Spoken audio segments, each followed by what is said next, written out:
भाई लोग, खेसारी लाल और काजल लखवानी का गाना आपने सुना होगा कि जब भी खेसारी लाल काजल लखवानी के साथ गाना बनाते हैं तो उनकी जोड़ी फिक्स रहती है, सुपर से ऊपर रहती है। ऐसा लोगों का कहना गया है कि सुपर से ऊपर उनकी जोड़ी लगती है। अभी हाल में फिलहाल एक खेसारी लाल ने अमरपाली जी के साथ एक शूटिंग पे इंटरव्यू में बैठे हुए थे। वहाँ अमरपाली जी ने बताया कि कुछ उनके बारे में बातें बताया जो कि हंस हंस के पागल हो जाएंगे आप अगर उसकी बातों को सुनेंगे तो। मानने के लिए हम अपनी बीवी के पति हैं, मानने के लिए हम अपने बच्चों के पिता हैं, बट मुझे लगता है सॉरी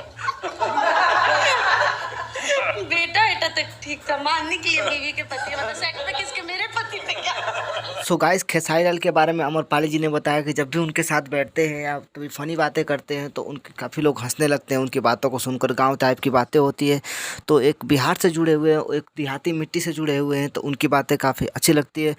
सबसे बड़ी बात ये लगती है कि खेसारी लाल अपने ईमान को नहीं भूलते हैं। जहाँ से वो पहुँच के आते हैं, जहाँ से वो आए उठे हुए हैं, वहाँ से स्टार बने, उस मिट्टी को कभी नहीं भूलना चाहिए। आपको भी नहीं भूलना चाहिए। ये वीडियो आपको कैसी लगी कमेंट करके जो बताएं। कोई भी सुझाव हो तो मुझे कमेंट में जो, चैनल को सब्सक्राइब जरूर करना और वीडियो को एक लाइक करना।